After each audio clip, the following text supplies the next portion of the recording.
Boy Scouts just wasn't enough in my teens. So that's where the National Guard comes in. A little different, you get to blow stuff up, not just like tie knots and learn first aid. And now I'm in this civilian world, just helping people beautify their property. Like, this is too easy.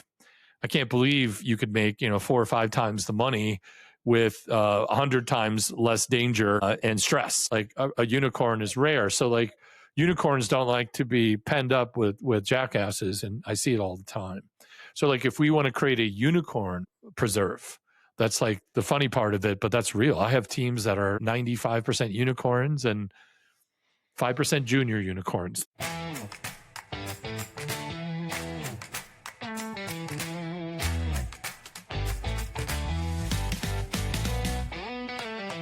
Hey there, and welcome to From the Ground Up Show, the show where we encourage and inspire the next generation of free-thinking leaders by telling the stories of those that have been there, done that, and are still getting it done, building a life that they love with their hearts, their hands, and their hustle. I am your host, Eric Loden. If you guys get anything at all out of the show, help me out. Like, follow, share, subscribe on your favorite podcast platform, on YouTube, and on social media. Pause the show for just a moment, send it to a friend that might benefit. And if you have just a minute, hop on, leave a comment, leave a 5-star review on whatever platform you're listening on. That really promotes the show, helps us move up in the algorithm, and gets the content out there to more leaders and business thinkers to make their businesses better, their lives better for their employees, their families, and their customers. So today, this should be a fun one. I am joined by the business sergeant, Chris Hallberg. Chris is a former National Guard and correction officer turned business specialist. He scaled and sold a successful remodeling company during the Great Recession and now offers his expertise to others as a business consultant. He is also the author of the Business Sergeant's Field Guide. Chris, thank you for joining us. This should be fun. I'm excited to have you. It's great to be here. Thanks for having me on, Eric. Well, we like to start every show going clear back to the beginning. We like to learn a little bit about you and where you came from and what kind of life experience produces a person like you. So do you mind starting out telling us just a little bit about your childhood? Well, I think my mom and dad met in college. That's really early, and then we don't need to describe the rest of how that all worked out. Okay, great. So, so I was born in December of 1972. So it makes me 53 years old. The gray is starting the salt is overcoming the pepper in a lot of places here in my life. But all joking aside, I grew up in the Twin Cities, Minneapolis, St. Paul, where it's 40 degrees below zero. I had to walk to school both ways. It was uphill one way, not the other. But basically, I was not a great student. Back then, I spent the majority of my school in the hallway because my teachers all said, hey, no, you're way too disruptive. Like, no one's going to pay you to talk all day. You learn how to be quiet and be a better worker. So like, eventually I proved them wrong because essentially I run this thing, most days, all day. And I think school is for workers, right? Entrepreneurs, influencers, interrupters, the A kids are the managers managing the B students who all work for a C student, and the billionaire probably a D student. So like you see everything they tell you, it's not necessarily true.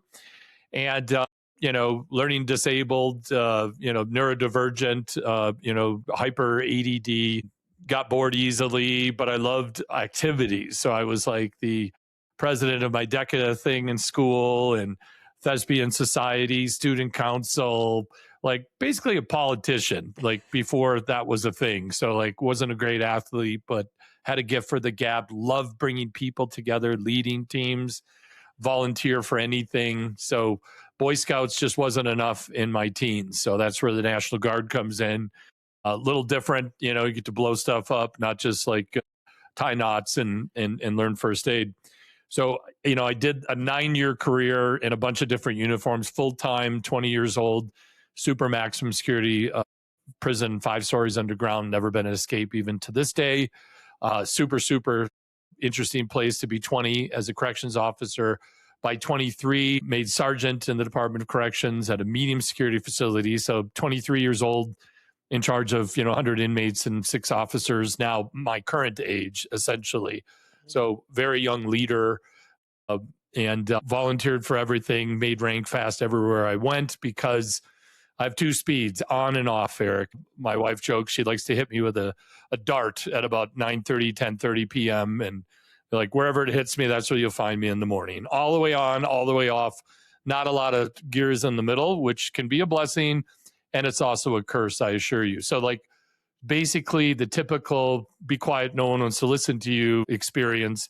And now, I'm fortunate to come onto your show and, be able to, preach against that and say, hey, we all have unique skills. And what I do now and spend my time doing now as a husband of 28 years, a father to 2 great sons, 21 and 18. They're both musicians. So there's a lot of fun rock music in the house, and we love that. But, as an entrepreneur for the last, I don't know, what would you say, probably pushing 20 years as an entrepreneur, help other people scale businesses after getting out all those uniforms. I just love people. Not all people, the right people. There's a lot of people that, I don't see the utility here. But what's neat about business and human relationships and being great is became the business sergeant once I understood personal branding. And when you hire the business sergeant, you're not hiring a Sunday school teacher to romance your issues or tiptoe around your tulip field. You're hiring someone to come in and call the balls and strikes and, get everyone committed, fired up, and liberate those that aren't and replace those with those that are. I coach EOS, or the Entrepreneurial Operating System, EOS, the traction program. I've been doing that for 12 plus years. Great system to align and synchronize all the moving parts of a business. So I've really enjoyed implementing EOS in about 135 companies. I have my Business Sergeant brand, which is a veteran-powered recruiting company. We get my partner is a Green Beret veteran who's only been out for a year and a half. So we have access to all these superhumans that want to go do business stuff. And they're so smart and so well-trained. You can put them in almost any business. Like 90% of the businesses could just take a world-class leader and then teach them what you do. And the other 10%, nuclear fission, just you do that. We'll be over here doing that. And then I have a software brand. I'm a big fan of software. So this software is specifically a EOS licensed product called Go Expand.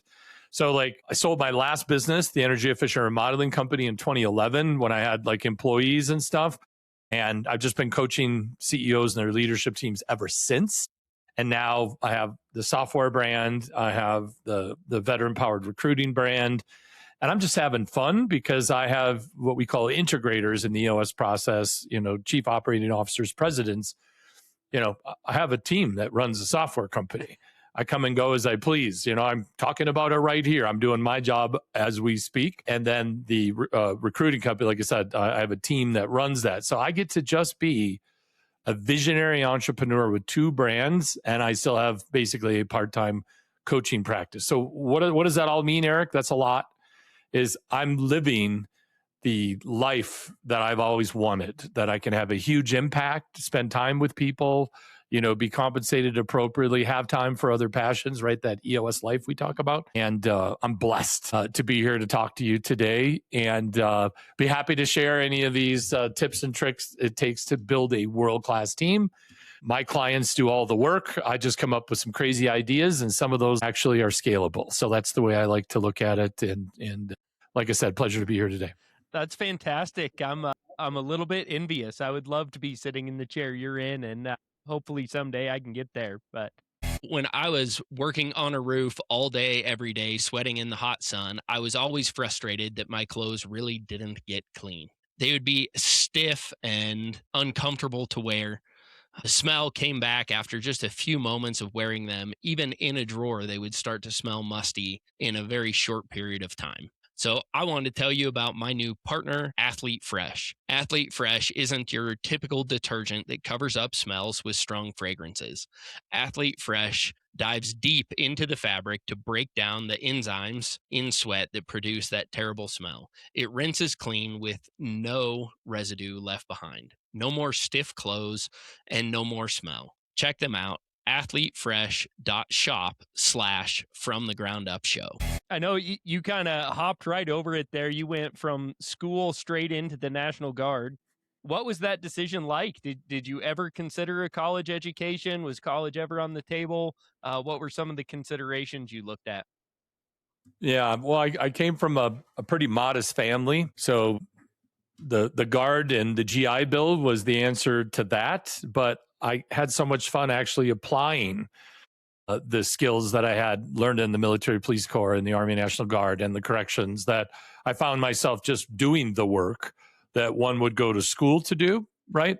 And I didn't really appreciate, like I was explaining, the confines, like the discipline and the structure of the Army. Yeah, you're not going to change that. You're gonna bend before that one does. But like, that high school or what I perceived college to be like I just said, including kindergarten, right? I had 13 years of programming, and that was enough for me. So I was at least going to do a gap year or 3, and then ultimately it just got back to I just was full time working, and thought, do I really want to go get this piece of paper? And it's probably important for a little bit later in life, not knowing about AI and Google and not having to memorize random shit and the utility of that, right? And getting an underwater BB stacking degree, right? Liberal arts, something like that. They don't have a lot of use in today's society, right? And now they told everybody go out and learn how to code software. You'll always be valuable. And now we're going through the AI interruption. So like I think the thing here is all the people that know what you should do really don't know what's coming. No. And I kind of lean into that. And everyone's an entrepreneur, like if they want to be. What's the old saying? Everyone wants to be a gangster until it's time to do gangster shit. Yeah. So I think it's the same thing with entrepreneurialism. Like maybe 10% of the population is wired for this kind of stress and operation tempo and super high highs and super low lows. Most people kind of want to have some stability and some regularity in their life. But for those that are like never fit in, go against the grain, like I have an Android. My whole family has iPhones. Like I'm that guy. Like whatever else is doing, I almost always want to do the opposite thing because that's just kind of how I like to be different, Yeah. or somewhat unique, I guess. But being unique doesn't make you useful. It just lets you kind of do things your own way. So you dove into my next question there a little bit. I can guess what your opinion's going to be, but you have 2 now adult sons. As they were reaching the end of high school, what is your opinion of a formal education now? How did you advise your sons as they reach that point in their life? Well, we actually homeschooled both of them. There were a couple of years where they went to school, formative years. I thought that was important. But once we got into Corona here in Colorado, the government kind of lost their way with like telling you kind of how to live your life a little more than I'd liked. And then the schools were 10 times worse. You know what I mean? You see the meme of the kids in band with the surgical mask with the hole cut so they could play their instrument. Like if you understand anything about infectious diseases or common sense, you have like 4 brain cells or more. You are safe or you are unsafe. There is not like a gray middle ground where you're like almost safe, kind of safe, somewhat safe. So like understanding that and seeing that the rules, I'm just like, nope, we're going to do this. So think about, them starting businesses. My oldest son won a worldwide guitar competition in 2018, Young Guitarist of the Year, for the world, the big contest that he won in London. And he's, got an album and a new single out. So he's like a practicing, artist so we created a record company and we produced an album and, for a senior project. Hunter Hallberg, shameless plug if you like instrumental guitar music. The boy is a phenom. So we did kind of a practical thing where, hey, I have some business work. I need you guys to help me with some client work. So instead of going to a traditional school, we still had to follow the county or the state, whoever that was, stuff. But it's pretty easy. All that stuff is an open book test when you have the internet. So they obviously got that experience, and so. To answer your question, I had such a poor experience with formal education where like, hey, could we just, do it at home? And the answer is yeah, but there's a horticulture class, meaning the pine cones and the pine needles got to get, we have a couple of acres here. So their schooling involved a bunch of running the household, learning about life, helping me with business and being good humans. So we did things a little differently at our house. And I have two super smart, well-adjusted, handsome young guys who I'm very proud to call my sons. But they're not good at waiting in lines. They don't like to, be in environments where we know we're not speaking the truth. So, I've got some mini me's, and that's the neat thing about having kids. But they're also quite different, and I'm in awe of their abilities, and they help me many times to be a better person. And you learn a lot from the innocence of children, and as they come up and you know what I mean? You look back and you're like, yeah, I didn't do a good job with that. I did a really good job with that. Or I won't even take credit for this. I don't know sure how this happened, but it did. So we're going to take a W on that. So I think there's lesser and lesser utility to that. Now, at the same time, going to school or certainly going to college is like, even after drinking too much and staying up too late for 4 years, you still have to go to class. You still have to pass. Your GPA can't be trash if you're really trying to be competitive in the workspace. So what I think it is, it's kind of like it's an unpaid internship. Can you show up not disheveled at 8 or 9 a.m. for 4 years in a row without being arrested more than a couple of times? So that's my joke.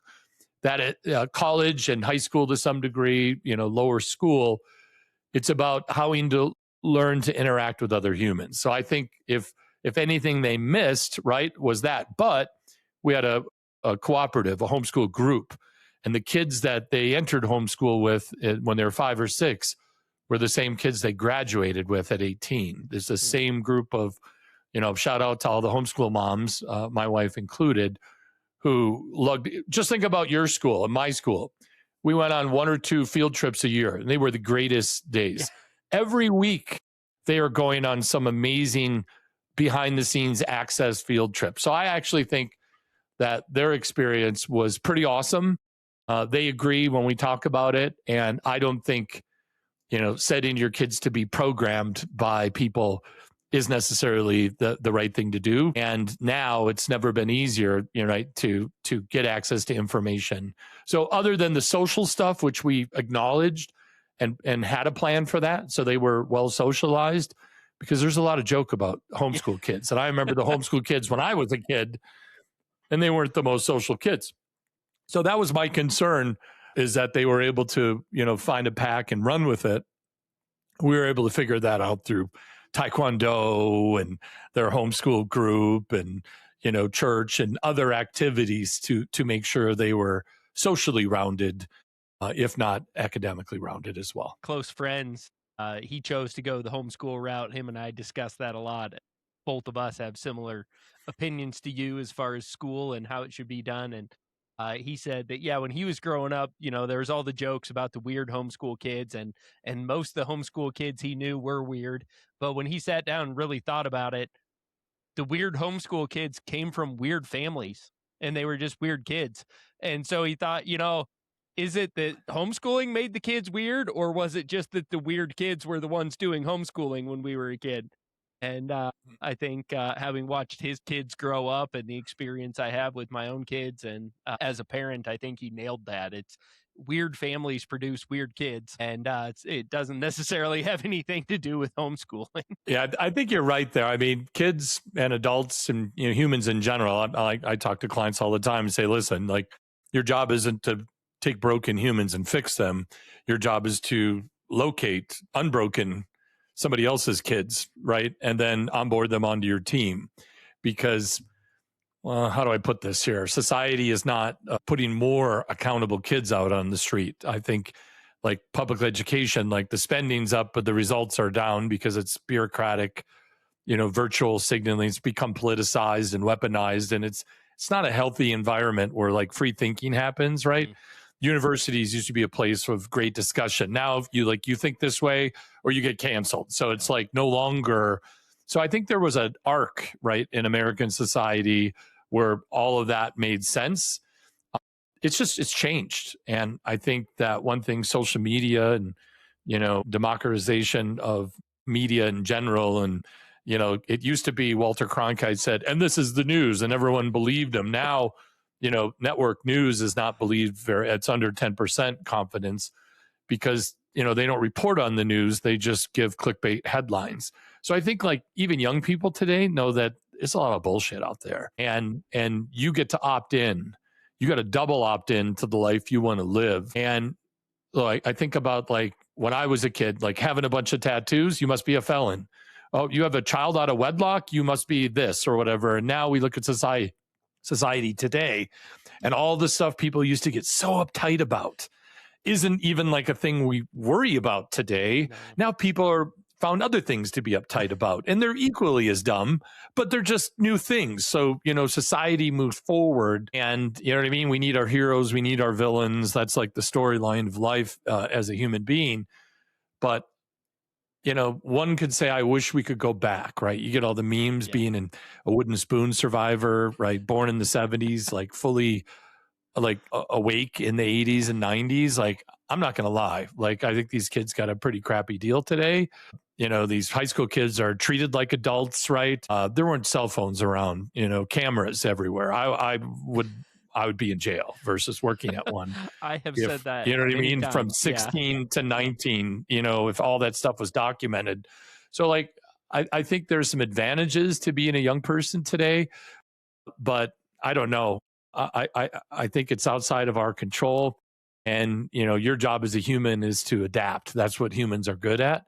It's the best thing about us, and it's the worst thing about us is we can get used to anything. So that's a bit of a rant, but life is what you make it, and what works at your house doesn't need to work at my house or vice versa.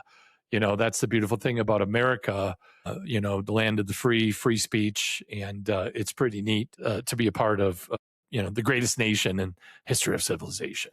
I agree 100%. Well, this is not necessarily what we're here to talk about today, but you hopped over it really fast. I found it pretty interesting. Tell me a little bit more about this max security prison that's 5 stories underground. What does that look like? What kind of people wind up there? What was your role? Can you run us through that real quick? Yeah, so the facility opened in 1982. I started there in 1992. 93, I want to say early 93, actually. And the name of the facility is called the Oak Park Heights Correctional Facility. It's in Minnesota. It's built into the side of a riverbank. So you roll up to the parking lot, and it's a one level, but it looks like a junior high school, one level one. And then it's, has 5 levels underground with a yard in the middle.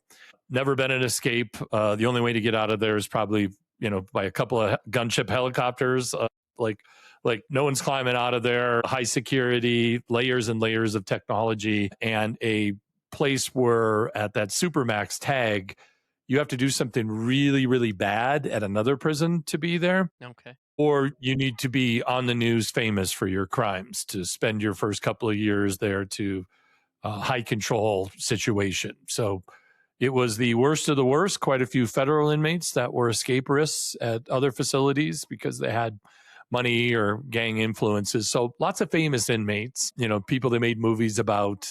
So kind of like the place to be. And their philosophy was really interesting. I think it hasn't changed much.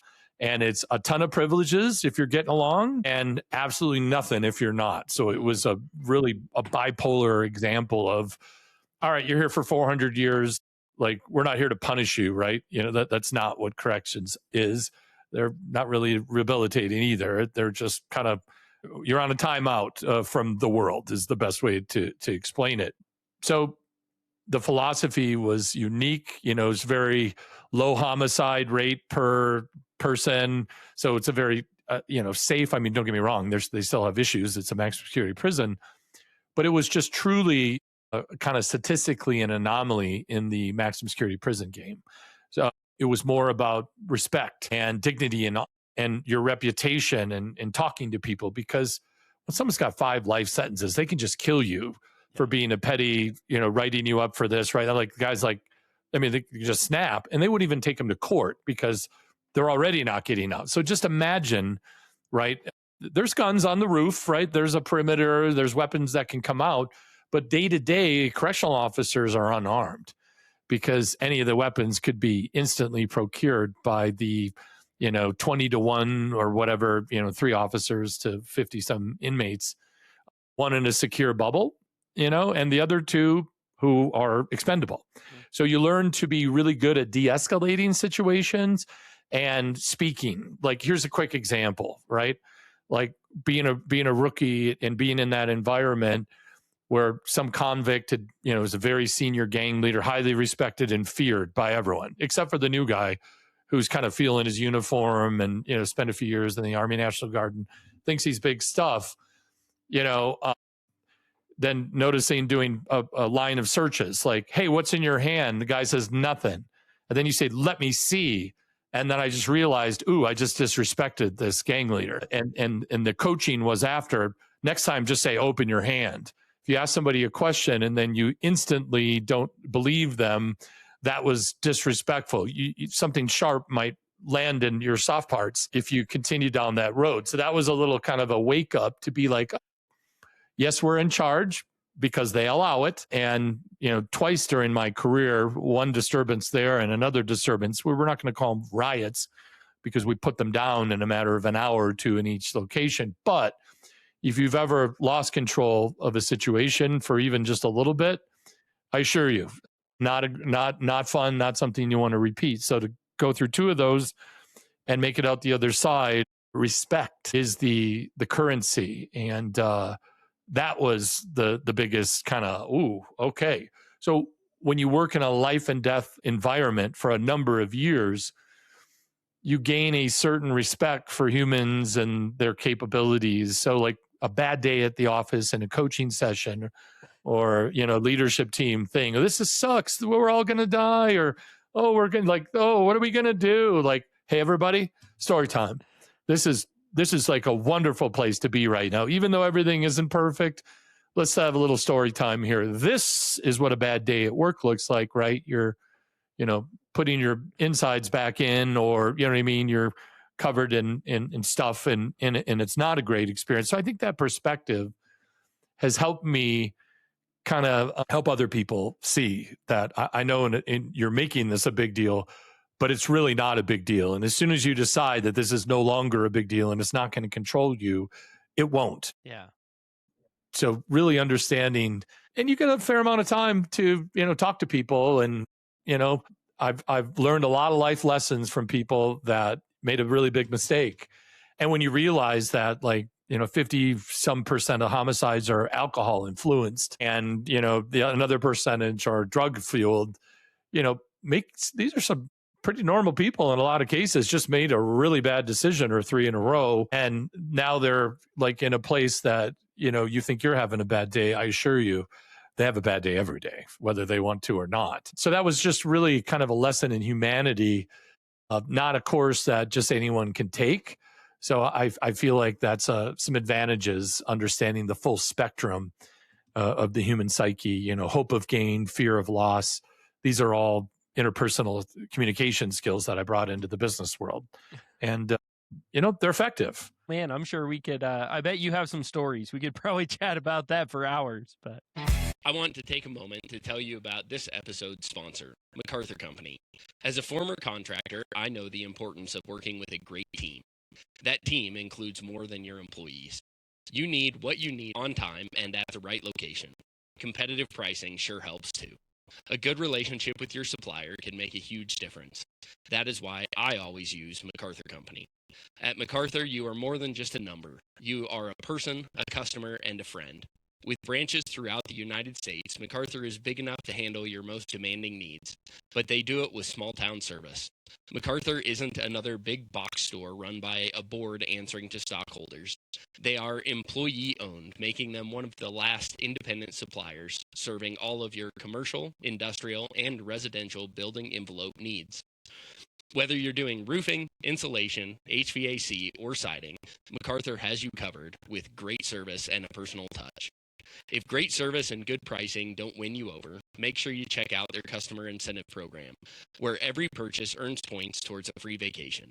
I am already packing for my next MacArthur incentive trip.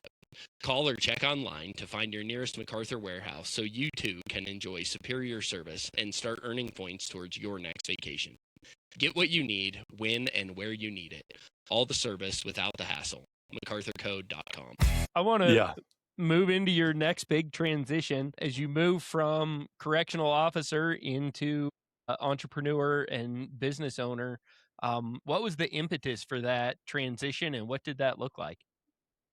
Well, I left the Department of Corrections and then worked for a couple of sheriff's office, ending as a deputy sheriff, which is ultimately what I wanted to do, is get out of the correctional environment, work a road environment. But the reality of that is that's just a different set of rules, right? And when I was at a sheriff's office and realized that the Tuesday, Wednesdays off, working 11 at night to 7 in the morning and getting punched in the face on a regular basis, at some point, I realized there were some other things that I could do. So I started selling part-time in sales, doing construction sales, and, made about 4 or 5 months worth of income in my first month of deputy pay as a salesperson, and thought, ooh, this looks fun. So, got out of all my different uniforms in 1999 and got into sales, became a sales manager, became a sales executive, and then started, a series of businesses. Some I sold, some I crashed, some I abandoned, typical ADD business owner. But when I realized that all those interpersonal communication skills, no one's trying to stab me right now. I'm just asking for someone's business. And when you're in hostage negotiations situations or life and death, like conversations, confrontations, and you can excel in that environment. And now I'm in this civilian world, just helping people beautify their property. Like, this is too easy. I can't believe you could make, 4 or 5 times the money with 100 times less danger and stress. So it was one of those things. I didn't want to do 20 years and a gold watch, because the average correction person retires at 55 and dies at 58. It is not a profession for long, healthy retirements. It is a hard job, lots of caffeine, lots of nicotine, lots of alcohol, lots of divorce, lots of sadness, and saw the writing on the wall, saw this opportunity, crushed it, and said, okay, we're going to close uniform Chris and we're going to start civilian Chris. And that was a very exciting time to transition, but I didn't want to lose it. I loved it. So that's that personal branding. I'm going to be the business sergeant, and that'll give me license to give some hoorahs and some colorful language and some very direct communication, some, really inspirational, let's go be awesome. Oh, that's not awesome. What are you going to do about that? Okay, you need to go, and use that military team building mindset to help civilians. And 93% of civilians never served. Only 7% of Americans are considered veterans.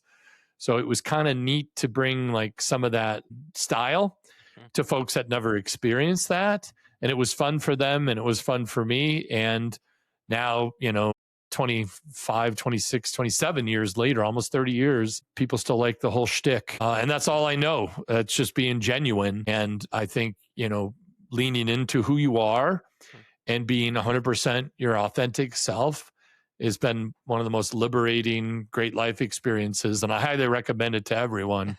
Even if you think you can't do it, somebody's going to love what you do. I assure you. It's a big world. That's some good advice. So was there some fear that came with that change of leaving the regimented officer military lifestyle to first go into sales, and then leaving a sales job, working for someone else, to actually starting it yourself and being the person with the most in, and putting your entire livelihood in your own hands? Yeah, that's a little scary, but paying in taxes my first year, what my salary was, made it a little bit easier. So just having instant gratification, that it wasn't scary at all. It's like, this is liberating. This is freeing.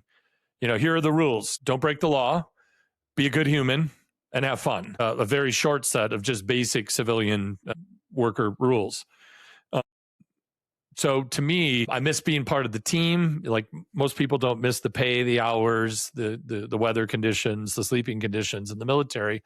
Most people miss those relationships. Yeah. So I've done an okay job, keeping in contact with a lot of people I served with. And that feels great because I can't remember all the crazy stories, but they remind me from time to time. And I really appreciate that. But no, it wasn't scary. Now the discipline, the roll call, the uniform inspection, the learning all these acronyms.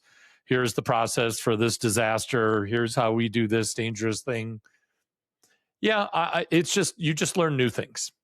So you take that capacity and you just vector at other people. So it wasn't scary for me, but going from a, safe government salary, great benefits, job security up the wazoo, to I've been 100% commission since 1999. I haven't really had a salary or any stable things in my life. It's been go out and create a future for almost 30 years. And I wouldn't trade that for anything because, obviously the ROI can be really good or it could be really bad, but I'll take betting on yourself, because if you don't like your boss, you can just have a conversation in the mirror with that boss and you can get things fixed. If you've got a shitty boss and they're 10 years from retirement, well, this is going to hurt. And I like to joke, like TV shows like The Office, like that stuff's hilarious. Unless you're kind of in the cast and you have a Dwight Schrute and a Michael Scott in your field office, and it's less amusing when that's your real life. So like, stay away from those TPS reports. They can get you. Good stuff. Well, when you were building your remodeling and construction company, what was the most difficult step building a business when maybe you didn't have the experience that you have now today? Finding the right people, right? Back to what I was saying, your job isn't to take broken humans and then repair them in the workforce. Your job is to identify people that have the correct attributes, that have a good work ethic, can communicate, can express their feelings, really want to be with like-minded people who care and go above and beyond. And when you can curate a team like that, there's very little management. It's more curation, like assembling the Avengers, not managing the Avengers. I think Captain America might actually be in charge of the Avengers, but you wouldn't really know. Like they're all superheroes that don't require a lot of management. So I'd rather assemble a small team of Avengers than a large team of corporate lemmings, right? And I think being privately held, being entrepreneurial, is where you can create your own reality. And I don't want to knock, working in a big corporation, because there's certainly some good ones. But most of them are just like the sitcom. And when you've got 2 kids in college and that stuff's expensive, and you just heard the dumbest idea on the planet and they ask for feedback, you have to capture that and push it down inside, because they don't really want to hear that it's a dumb idea. That's a rhetorical question. When someone says, hey, am I crazy? And the answer should be like, yeah, all the time. Look at the last 14 things that failed, right?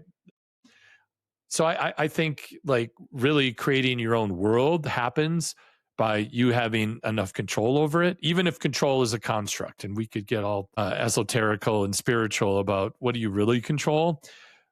It's a much smaller list than what people attempt, myself included, right? You can control your attitude, how you respond to things, your views, like the little things you get to vote on, the little things that you have say in. It's a very small list. The things that you try to influence or control, it's a much larger list. And it really doesn't work that way. Once in a while, you get lucky with some happenstance, and then you think you did that. So that empowers you to keep down that. So the older I get, now 53, I realize that control is largely a construct. And what you can do is plant a flag and say, this is who we are. This is what we do. This is why we exist. This is who we help, and we love doing it.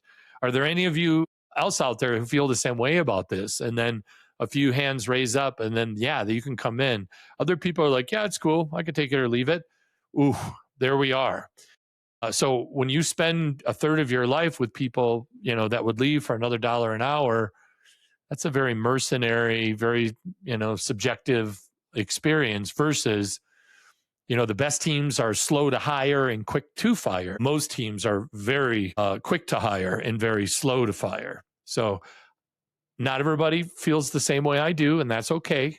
You can create your own adventure on this rock, and I'm all about that, personal freedoms and personal choice. But I choose to spend my time with people that, if you're going to spend 8 to 10 hours away from your loved ones, whole reason why you work, right? Not just to have some meaning and purpose, but to drag a big bag back for your family so they can have these great experiences, right? Because you've figured this out. That's what's exciting to me, is to share that dream with other like-minded people. And for other people who want to operate differently, bless your heart, knock yourself out. It's just that being mediocre, like doing the minimum necessary every week not to get fired, which pretty much sums up all those shows and most, American workers, right?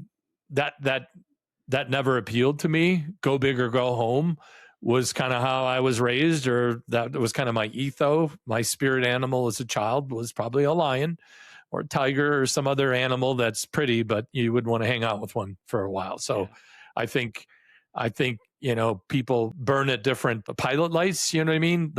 You've met people that pilot like a little flickering, a little bit of breeze, and that thing's out. And then other people, it burns like all the time. I'm more the latter, not the former. And that's not for everyone. So like back to personal branding and being your authentic self, which is like, if we're getting into the advice stage, right, in your intro, you do you. I'll do me. And if that's compatible and you're liking that, I'm liking that, let's keep that going. But let's not assume that we're both going to be the same me's 10 years from now. And, being a human, it's evolution, baby. Like, I'm not the same person I was 5 years ago. Thank God for that. Or 5 years before that, or even 5 years from now. And I'm excited to where things are heading. And if anything's scary, it's the robots and like the destabilization. What's even scary to me are the people in charge of all this stuff. Like, I don't have a lot of confidence in them. So that's what scares me, is our politicians are children, who are just, robbing people blind in the guise of helping people. And they probably do a little bit of that. Like, you got to put up the facade. But yeah, if I look at like technology and AI and just relationships, like this whole batch of kids these days, what was important to me at 18, my youngest son, Hayden, like none of the stuff that was important to me at 18 is important to him. So it's really interesting to kind of see the evolution, or, the degradation of some parts of society and the evolution of others. Yeah. You don't accept the Jim Halpert recipe for success, to do mediocre work half-heartedly? Yeah, no, that's never been my jam, and bless him and all those that subscribe to that thought. But that's not me, and that's not how we operate here. And that's that free will that I'm expressing here. Yeah. And I'm not knocking anyone who thinks that's awesome. That's just not me. That's not how I vibrate. That's not my frequency that I'm operating on. Yeah. That reminds me of a quote from another military guy, Charlie Beckwith, said, I would rather go upriver with 7 studs than 100 knuckleheads, except I think he used a little more colorful language. So, yeah, and obviously Colonel Beckwith, started Delta Force and, was a Green Beret and a legend in the special operations community. So like, I'm with the Colonel there. A small team of butt kickers can run circles around a massive team of, mediocre C-type players. Good stuff. Good stuff. Well, I want to hear a little bit more about the building of your construction company. I know kind of one of the big accolades you have is building and exiting a large and successful company in the middle of the Great Recession. What did that look like, and how did you pull it off? Man, I don't know if I could do it again today. It was like lightning in a bottle. The last job I had was a VP of sales and marketing for a disaster restoration company. The first year I got there, doing about 9 million in sales. 6 months later, we were, trending over 20 or just under 20. And then for a few years, well into the high 20s. And then in the third year, the owner sold it to a private equity group, and the new equity guys came in and were like, "Hey, you could stay for about half the money. We have other companies in our portfolio." And, I'm like, yeah, that's probably not a deal I'm going to take. Like, yeah, we don't know each other well, but that's a hard pass. So basically I was like, okay, I got to do my own thing now, and not the best time to start a high ticket construction company in the middle of the Great Recession. But there were some energy tax credits, some EPA Energy Star tax credits. So I just figured out to get some really super efficient windows use the tax credits, and the leads are what the hard part. So even people that weren't affected by the Great Recession adopted low spending behaviors like the people that were. It was the weirdest thing. And that was one of the reasons why it was the Great Recession and not just a big recession, is because even the folks that weren't impacted all adopted the same, which exacerbated the situation. So finding opportunities went from about $250 for a warm lead to run to about $2,500 in a matter of months. So it just wasn't sustainable to be able to get fresh appointments. So what did I do? I leaned into the whole green thing. So whether you're into global warming or not, we can all agree that being miserly, having good efficiency, if you use half as much energy, it costs half as much money for you and draws on half the resources with then not doing it that way. So to me, it was like, duh, this is commonsensical. Let's just get rid of some of these big name brands that people pay this huge money for. And let's get some other name brands that aren't as namey, but are wonderful brands and they're highly efficient.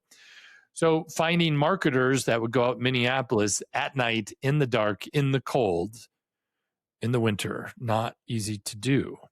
So of course, because my central mission was energy efficiency and saving energy and using less and being responsible, it also accelerates your ROI. It's comfortable. It's quiet. There's all these other features. But my marketing team was led by a Greenpeace environmental team leader, city leader. Shout out to Josh Schlip, my man. And he got about, 20 Greenpeacers to go out and knock doors because we're here to lower your energy dependency. This is the greenest energy is this. So I just had all the leads because I had a bunch of fanatical people who cared about that. And we were the only ones that were getting out there. And when you had a tax credit, I built a sales presentation where I showed those big name products and their efficiency and their costs and their ROI. So it was like windows and siding and insulation and energy audits and weather sealing for smart people.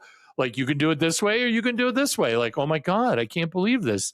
This is like twice as good for half the money with these. I'm like, yeah, you get it. Oh, you get it. So I had this brand new company. This is brilliant.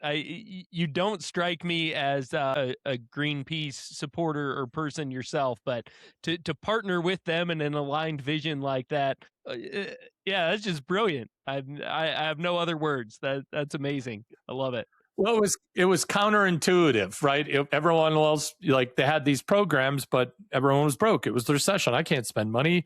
Well, this tax credit's going to expire, so it's an opportunity. So, yeah, if you want to pay an extra $1,500 in taxes, knock yourself out, but you don't have to. And we can show you this accelerated ROI, and we can get to it in 6 to 8 weeks, done. And so we had success where others did. And as a brand new company, within 3 or 4 months, we're in the leaderboard for a number of those different vertical products. Yeah, you had the most fanatical salesman ever.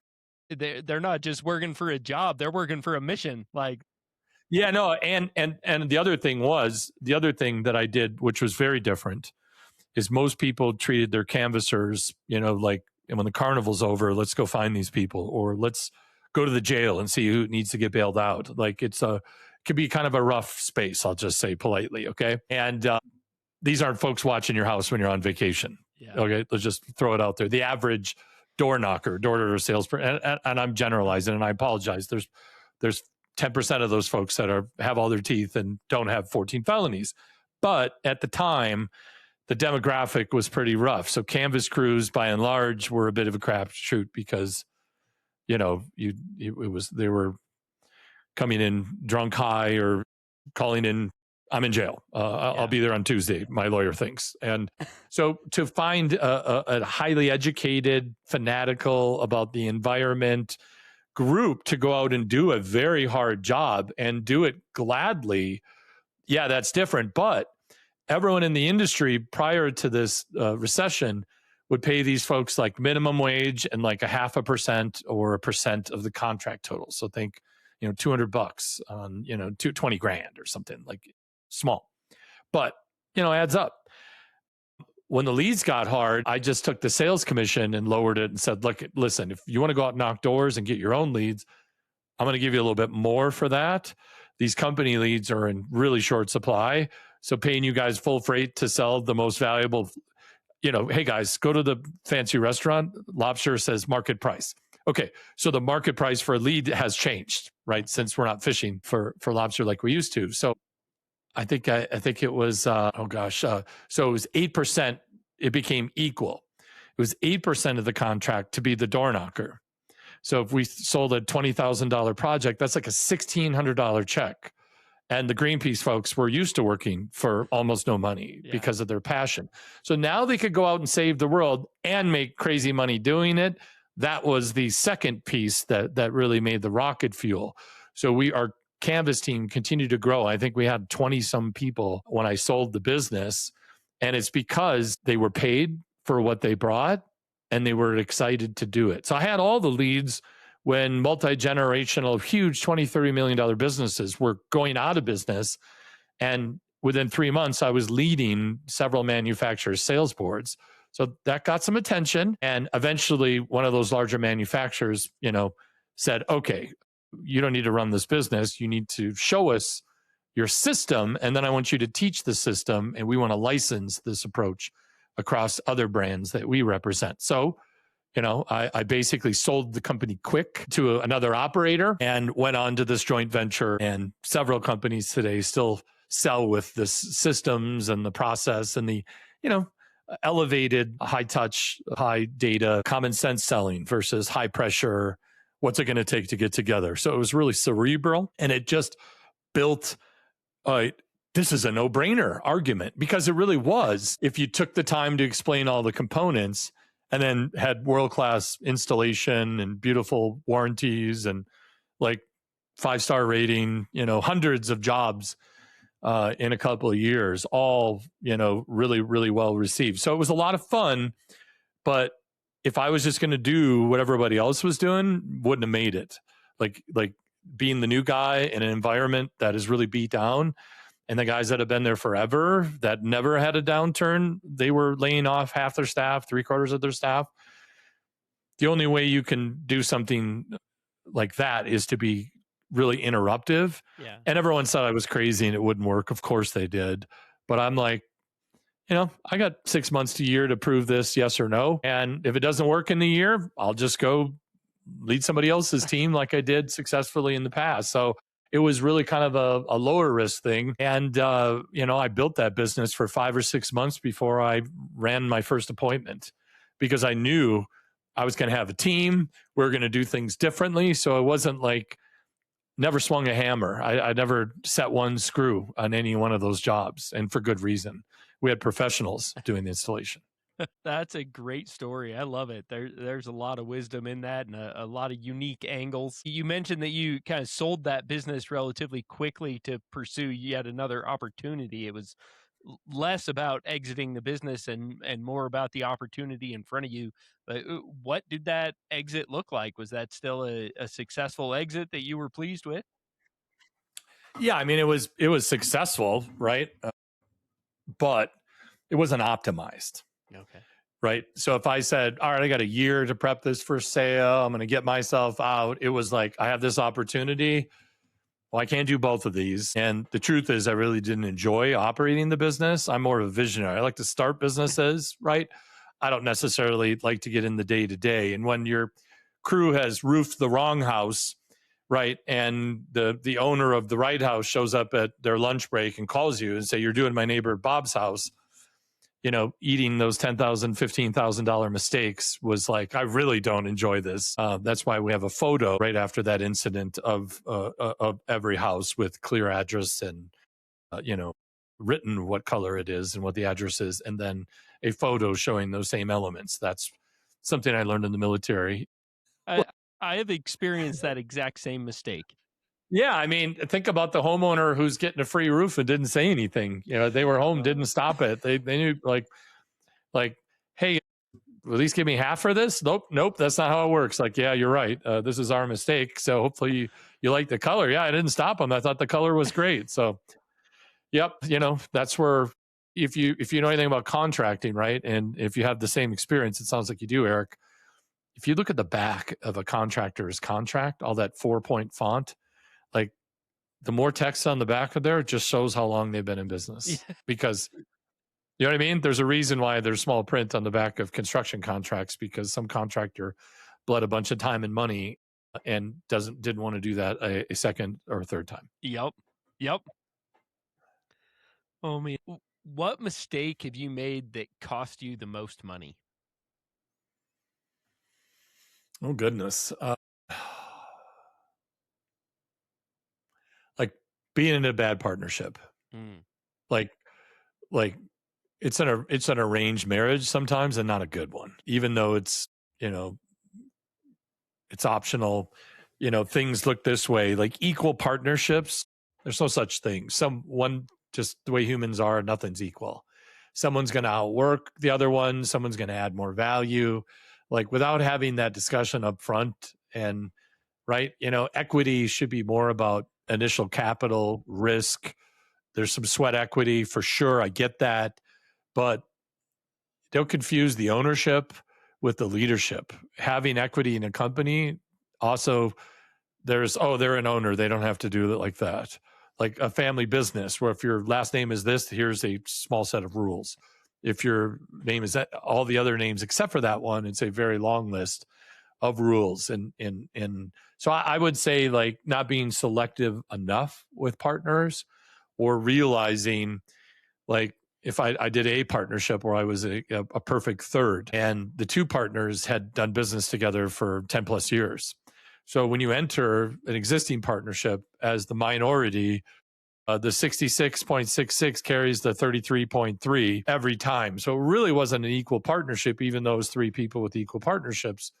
I automatically was outvoted on anything I wanted to do. And that was a very short-lived experience, because I realized, like, my next business partnership, I'm going to have 51%. I'm okay with someone else being a high equity partner, but I need to have the final say to be able to sleep at night. And there's nothing worse than, getting your ship close to the rocks. And you ever been in the passenger side? My wife will kill me, but I'll mention this. Like, there's not a brake pedal on the passenger side, but when my wife's dropping me off somewhere or something like that, like, I wish I had like a student driver thing. She's like, you are the worst passenger. Your job is to work the radio, deliver the snacks, and like, if a bus is going to hit us, please say danger right or something.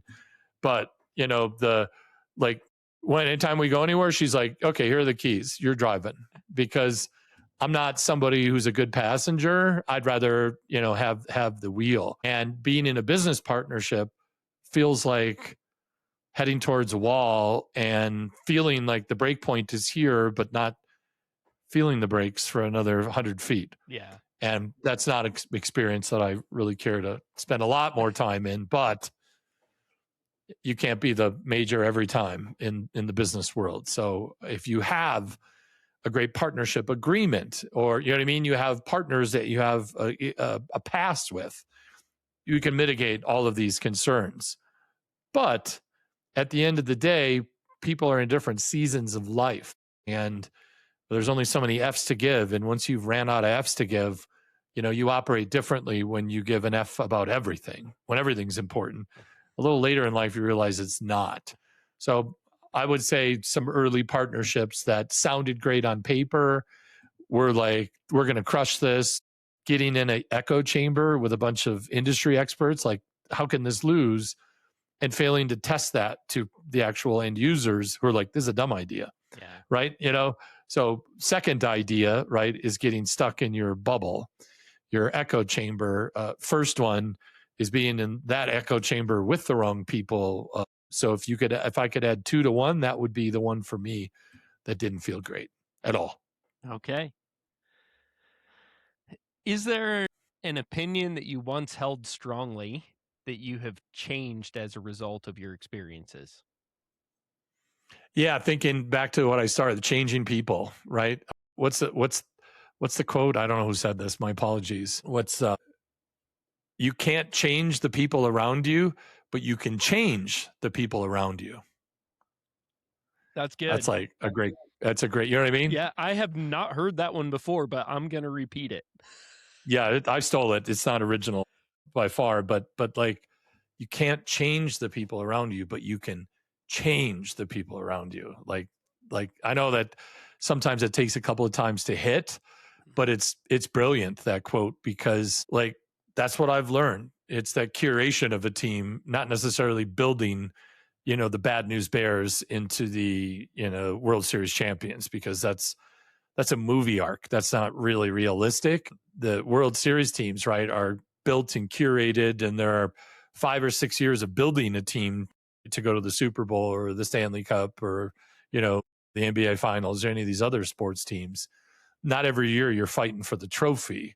You're building to be in a position to run for it with a handful of teams who also did the correct things. And businesses are kind of the same way, right? You're in a building your business, you're leaning out your business for sale. You know what I mean? Like reuse staples, everybody. We're going to try to sell this thing versus we're rich. Get whatever you want. And seeing the different seasons of a business and understanding that the behaviors that, I would do, the amount of hours, just the sheer tenacity in my 30s when I was, building that company and then some other ones after it, completely different than now. Now I have other people who believe that, while I'm just now using some of these gray hairs like, ooh, this thing right here, I've seen this 3 or 4 times. This isn't good. Oh, you think this is good? Okay, hang on. Campfire talk. I've seen this however many times, and it ends this way every time, because everyone says what just came out of your mouth. Every time they say that. And what they're missing is X, Y, and Z. And they figure that out here when it's too late to do this, when X and Y converge and it's too late, kind of a thing. So based on all of these conditions being the exact same, this is how the team figure it out. So let's just adopt that posture right now, even if it sounds extra conservative, not cool, some extra work, some extra time. This is the vegetables. This is good for you. Eat this and be quiet. And getting to be kind of the sage, grizzly, gristled, well-worn by losing a bunch of money on dumb things. When you see those dumb things now, you're like, I know what that is. And everybody's like, what do you mean? And then you give them story time. And they're like, wow, that is so awesome. I'm so glad we didn't do that. Hey, if he wasn't here today, we would have just did that. Yeah, we would have. I'd feel like it's okay. Maybe you should just do that to really get the lesson. But if you're okay with the Cliff Notes version, that's what I see. And helping people like that, using my past experience for their present and future things, that feels good. That's like, that was an expensive mistake. I'm not cheap to work with, but the ROI on some of my time is way better than, a 7-figure haircut by not, seeing that the ice is a little thinner and not driving your truck on it. Yeah, that's great. I don't have quite as much gray hair as you. It's starting to get there, but I'm starting to turn that corner and make that transition in my career. And it's a lot of fun to sit in that advisor seat and feel like your experience can give more value rather than being the practitioner. Just the experience, the wisdom, the knowledge can provide significant value. That's a fun place to be. So yeah, to be a trusted advisor is an honor. Just came from a lunch right before the interview, and my past client who just exited his company for $33 million after it being almost dead on life support when I started with him, said some very nice things. I won't repeat them here, but he, basically it was like the praise was overly high, right? You want to be humble, like, no, definitely not the smartest guy in this room. But after the meeting, like, comes to me and he's like, listen, there's no doubt about it in my mind that you are the smartest guy in this room. This room is filled with business people that have done way more in business than I've done. But they weren't in the foxhole with this guy when things were bleak. They didn't do this turnaround. You know what I mean? That years in a foxhole with someone gives you a different perspective. So it was humbling, it was honoring. And I walked out of there on cloud 9, but I also thought, well, I could see from his perspective, considering how bleak it was. And now he's like on cloud 9. And this whole meeting was getting investors, and now he's got money to invest. And now he's like, all right, we're going to do it again. And we're going to do it with the Avengers. This guy does this gal does this. Chris is going to keep us out of trouble. We're going to implement the operating system, and he's going to be on the board. Like this guy already has worked with, 135 businesses.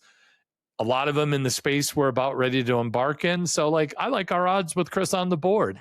Let's make Chris an equity partner and let's meet with him. He's going to help you get your team set up. We'll get the structure going.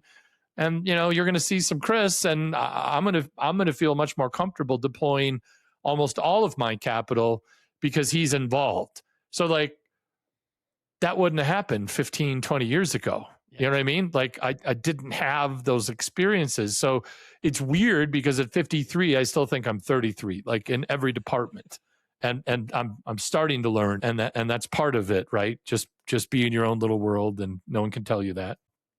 But it's been a journey, and to be one of the oldest people in the room at today's lunch, and to be, this is the old guy, this is the ringer, this is the guy who's seen it. It's like, wait a minute, I'm not the 33-year-old Chris here. Like in my mind, that's me. So like seeing my reflection in the mirror as I walked out, like, yep, I guess I am getting to be the old guy here. And that's a trip. But you're as old as you feel, right? Age is a number, Eric, 100%.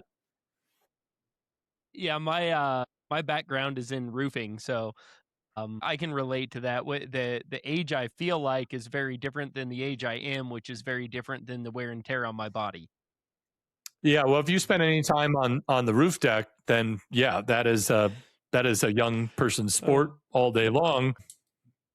Like pilots, right? What's the old saying? You're going to see some old pilots and you're going to see some bold pilots, but you'll never see an old, bold pilot. I love it. That's one of my favorite quotes. I use that all the time. Yeah. Yeah. And then like a roofer, like it's hard to see a roofer with gray hair because they either lawn dart in and that's the end of them, or the stress and the roofing people, the humans of roofing. Like, just for anybody who doesn't know, every industry has a redheaded stepchild, right? That's the one in the construction business, and the roofing industry is full of great stories. And when I was the VP of sales and marketing, that last job at that disaster restoration, roofing insurance, roofing is what that company did. They were like pioneers of it back in the 90s. Now I don't think anyone buys a roof without, some sort of a hail damage claim or something. That whole industry changed, and that's why people's premiums are crazy. But anyone who had some success or had been around on that had been sued, had been divorced, had been imprisoned. Like, that is a rough industry to have long time success in. It is hand grenades everywhere. So I shout out to any roofers listening. You guys are on hard mode every day. Like, even an easy day is complex. It's a tough place to be. Just like the Navy SEALs. The only easy day was yesterday. Yeah. So you've had quite a number of experiences, and your career trajectory has been quite unique. If you could go back to the beginning and do it all over again, is there anything that you would change? Yeah, I might have went to college, because back then it actually mattered. You know what I mean? Or, maybe I would have went full time for 3 or 4 years in the Army instead of just doing part time for my 9-year National Guard enlistment. So, those are things I think about, now that my business partner is a Green Beret, Silver Star, Purple Heart, Bronze Star of Valor, like a legit war hero, Michael Crisilla. His stories in the Army are way better than my stories in the Army, And so I do think like, yeah, maybe I could have, worked out for a year to be in shape to try out for special forces or something like that. So like maybe some earlier regret, right? And that's the whole point. But then I think, well, if I'd done that, I might not be where I'm at today. And where I'm at today feels kind of good too. So I would say, as the tattoo says, misspelled, no regrets. You know what I mean? RAGRETS, regrets. I don't really have too many, because they're useless. I can't take a regret and deposit it. Worrying about the past too much is where depression comes from. Worrying about the future so unnecessarily is where anxiety comes from. So like, I did an ayahuasca trip a few years back, and I let go of a lot of things, regrets, second guessing and stuff. And now it's just kind of like you hit the reset button, kind of reinstall the operating system on your hard drive. I definitely see things much more differently now. I'm still half crazy for sure, but I sweat things a lot less than I used to sweat the little minute things. And life is a lot better when you're, again, not like worried or controlling or like this could happen. All this Navy SEALs, right back to the SEALs, they're saying is don't borrow pain from the future. You don't need, it's not like a credit card where you're like, oh, let me get some fear, but I got to pay for it later. No fear on the layaway plan. Like there's plenty right here, right now for us all to bask in if you choose to do so. So maybe understanding that I don't control everything, so don't try. And then when it actually works out because you're a control freak, kind of empowers you to do more. So I've said this before, like, the early part, not even your best years, your most productive years, society itself, Eric, doesn't always reward the best version of you. Right? So I think like happiness is not $1 million in the bank, because if you're not happy, you could have $20 million or $100 million or, I don't know how happy Elon Musk is with $1 billion or $1 trillion almost now, but it's harder to be depressed on a jet ski is my counterpoint to that, right? So like there are money, right, is a vehicle. It provides opportunity, but it thinks if I just achieve this, then I'll be happy. That's a big fallacy. I'm sure you have had that discussion more than once being a podcast host. So yeah, I think if I would have mellowed out a little bit, maybe I wouldn't got there, or maybe I would have got twice as far, because I wasn't holding on with a white-knuckled grip. And I can only imagine, the people that worked with me and for me back then. If anyone's listening, I apologize. I've healed, I've learned, right?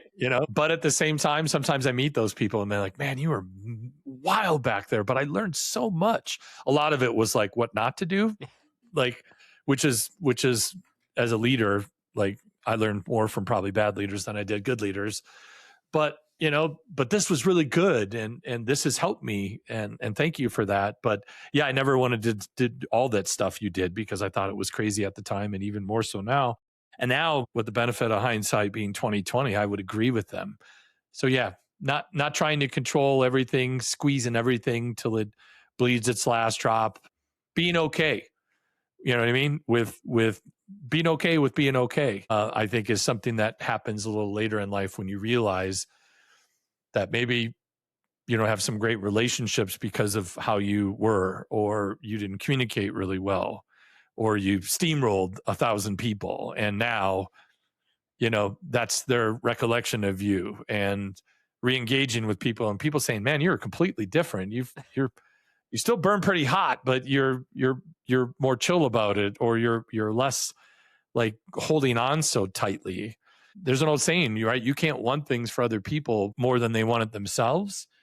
So I think that would have been everyone needs to be like this all the time. We're going to be maniacs and work 100-hour weeks and do the impossible every day. And, high five is like high praise. And now I think I stop and smell the roses and appreciate the sound of the birds. And, life is actually the moments, the present, and not looking as the present as just purely a vehicle for investment in activities to gain this future, but understanding you got to enjoy the journey. It's really the only part you get to keep.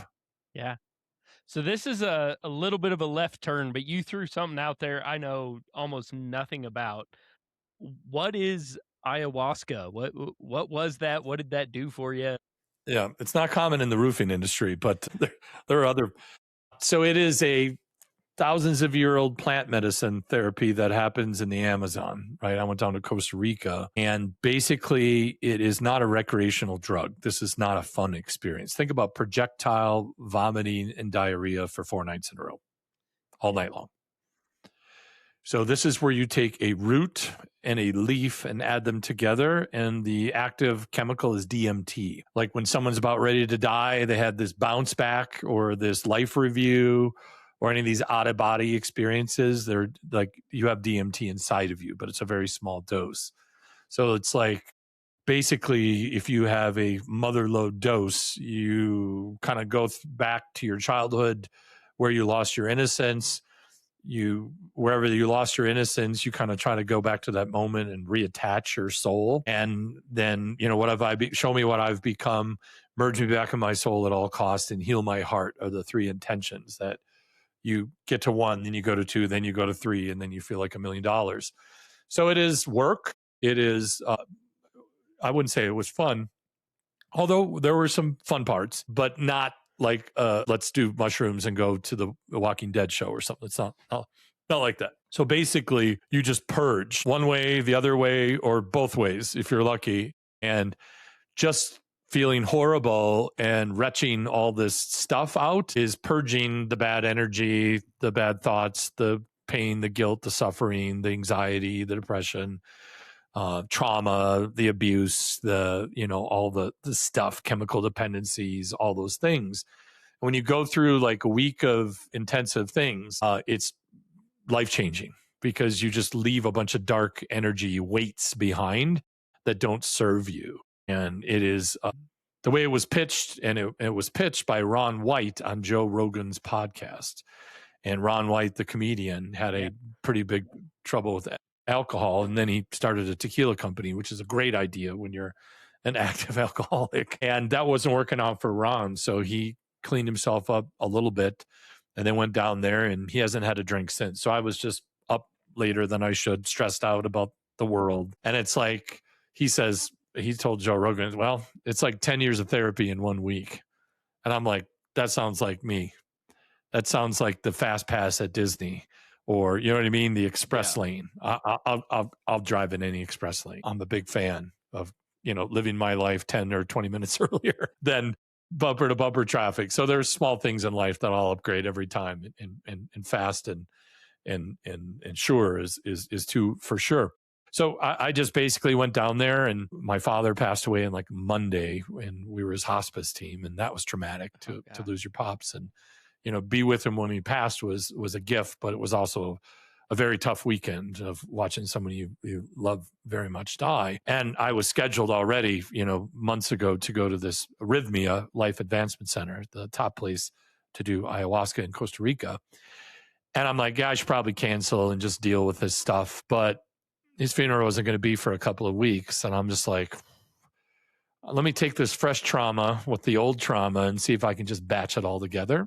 So, my stepmom and family said, yeah, you should definitely keep your thing, because I was not in a great place. And then to go through that. So I went down there and got there on Saturday, after he passed. So less than a week. Did the week experience. Felt like a baby taking his first breaths and eyeballs looks at everything. It was really, I can't even really explain it. You just have to go and do it. And went and gave his eulogy at his funeral a week after I got back, and probably didn't integrate. You should probably have a week or two of not heavy stuff like that. So my recommendation is have a very chill week to reintegrate. Trauma on public speaking, public speaking. Yeah.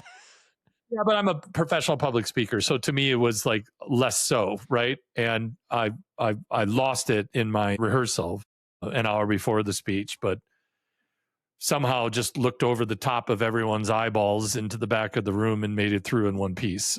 So that was like, it worked out. But now they have like Ibogaine, which is a medical drip for like veterans with traumatic brain injuries. Yeah, that's one I've heard of. I was going to ask kind of what the comparison there is, or how those line up.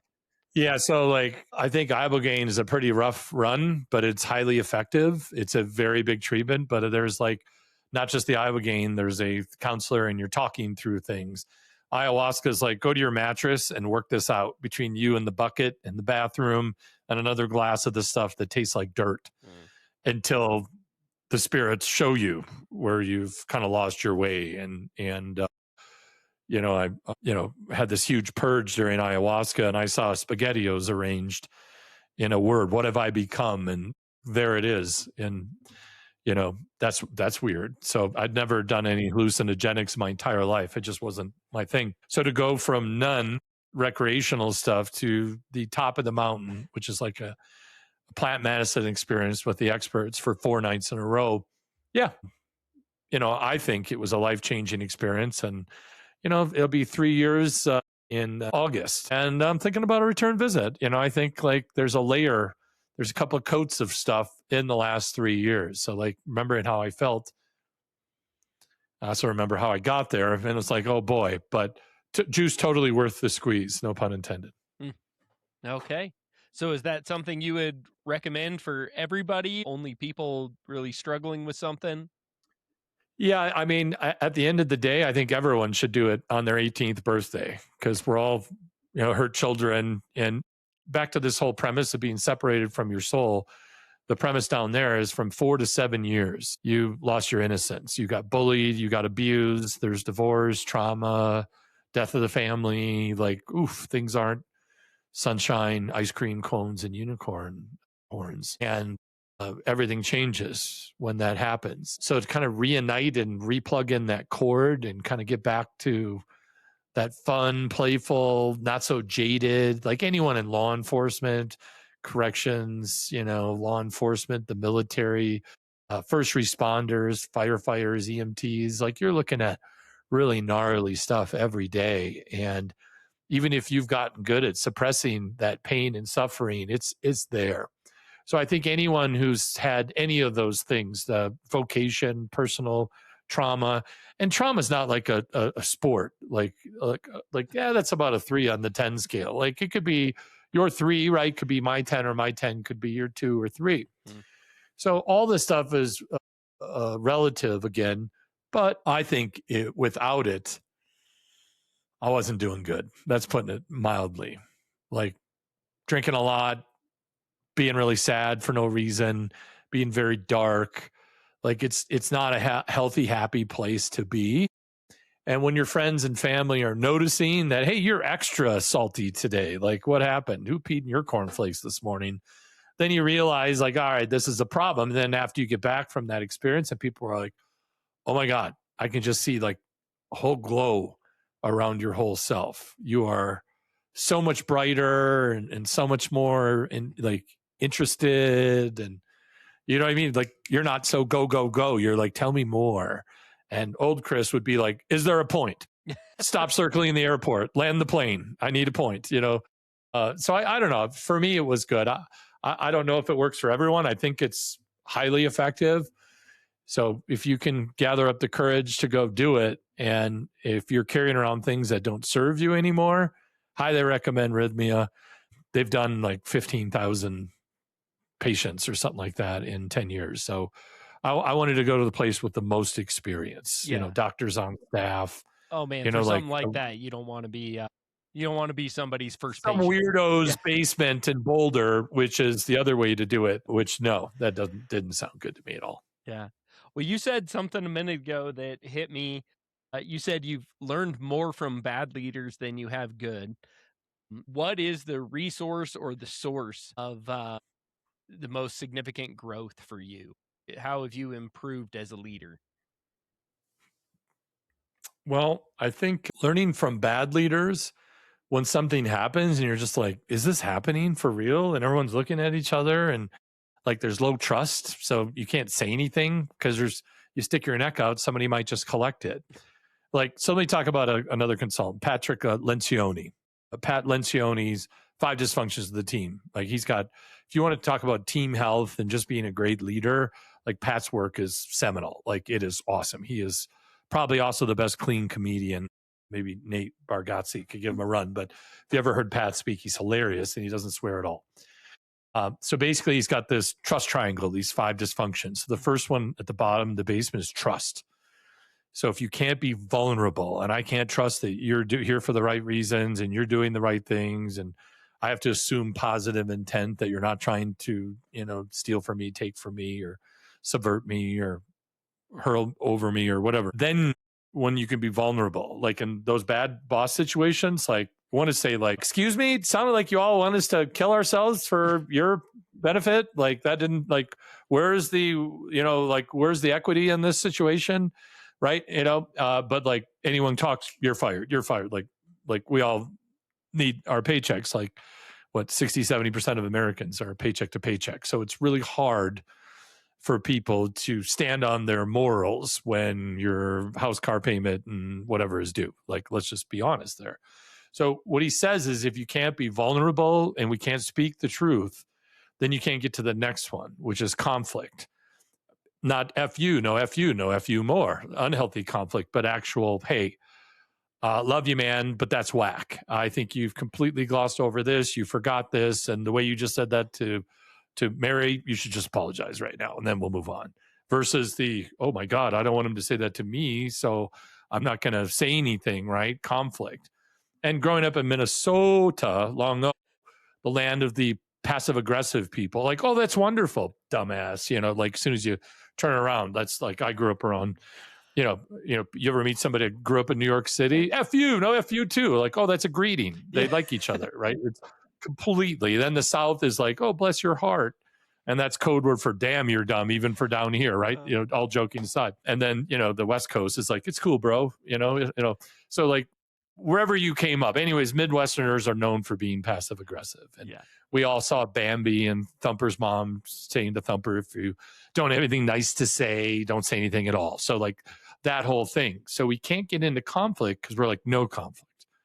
Run from conflict. There's no conflict here. Like, even if I disagree with you, hey, it's not worth fighting over. It's good. Just, that's great. I just was trying to help, just completely diminish that. So if you can't get into healthy conflict, you can't get to the next one, the third one on the ladder, which is commitment. Because how do you hold someone accountable? The fourth ladder, accountability, and the results is number 5. But back up. So being vulnerable means I can engage in healthy conflict, and we can have our conflict, and whoever loses gets shoulder to shoulder with whoever proverbially wins. Don't have to look at it that way, but just for ease. And we'll be arm in arm as teammates now. Thank you for letting me have some conflict. Thank you for altering 2 parts of your 47-point plan because of my input. But ultimately, we're going with you, and we're on the same team, so I now support you. That's the good conflict. Now, because we've had the conflict, we can commit because we've talked about what could happen, what is going to happen. Like all that is out there. And now we can really commit to something. If you don't have the people to shoot holes in it, like, I'm not getting in this boat. Oh, it's the first, you just built this airplane. This is the first flight. I'm going to watch the next 5 flights. Put me in for the last flight. You know what I mean? I'm not going to be the first one in a new airframe. Sorry, that's not me. Conflict.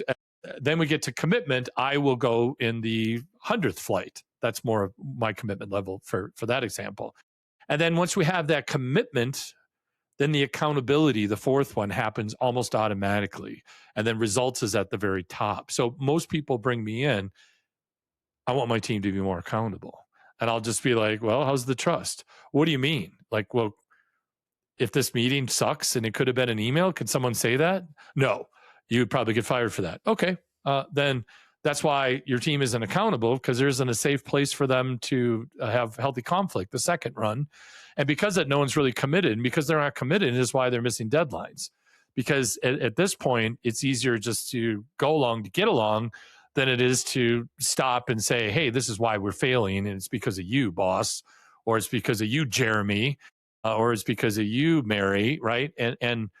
And when people really understand, everyone wants the results. They want a highly accountable team, but they're not willing to be vulnerable. They're not willing to engage. I'm the boss, do it, or I'll transfer you to the Anchorage field office, right? That's why you get these huge companies working on fake problems and they don't deliver, and no one cares, because somehow this big company makes enough money for us to piss away half of it and still have happy shareholders, right? Yeah. Versus a small business, a roofing company of 20, 30 employees, like just having an extra 1 or 2 crazy people can be the difference between no fun and some fun. Yeah. And having a very low for the industry level of crazy people means you're going to have an amazing roofing company. It's probably going to be super profitable, and you're going to get a ton of referrals because you guys are just kind of crazy on the crazy-o-meter. You're not like full roofing crazy, right? You're just kind of crazy, and that's a competitive industry when you're in that space. So I would just go back to, can we speak the truth, or are we going to be polite? Yeah. So the answer to your question, because I've been circling the airport, I'm going to land the plane. You have to be kind to people, not nice to people. There's a lot of niceness. Niceness doesn't involve, hey, you got a little something right there. Hey, that wasn't your best work. That meeting could have been an email. You know what the problem is? Grab a mirror. You'll find it. And being kind to someone means you're bringing up a blind spot and putting it into the open pane. And sometimes that's uncomfortable. And that's why if you have like a new business idea and you show your friends and family, they're all going to be, you're going to be a millionaire. Can I swim in your pool? Like, this is going to be so great. Show it to someone who actually cares for you, that's not related to you, that doesn't want to see you go bankrupt. And they're going to be like, this is like the second dumbest idea I've heard in the last year. Yeah. And you're like, what do you mean? Everyone else my mom said it was wonderful. Well, remember, your mom loves you no matter what. Never vet your business ideas through mom or dad unless they're world-class entrepreneurs, because your friends and your family are going to be nice. They're probably not going to be kind. And the one relative who's actually kind, you're like, yeah, Uncle Jerry's a dickhead. Well, actually, Uncle Jerry was the only one at the entire party who saw what actually happened a year from now, and had you not just dismissed his thing as, oh, he's an idiot, he doesn't know what he's talking about, you could have maybe not lost $500,000, or, you know what I mean? Some sort of a scar, a souvenir, a t-shirt one gets after learning a lesson like that. Yeah.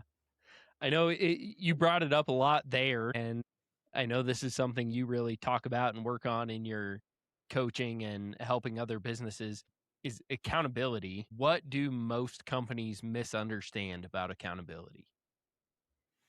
Yeah, that it's not situational. You either are or you are not. Also, if you haven't really defined what the standard is and you've trained to it and you've enabled and empowered it, it's not going to happen.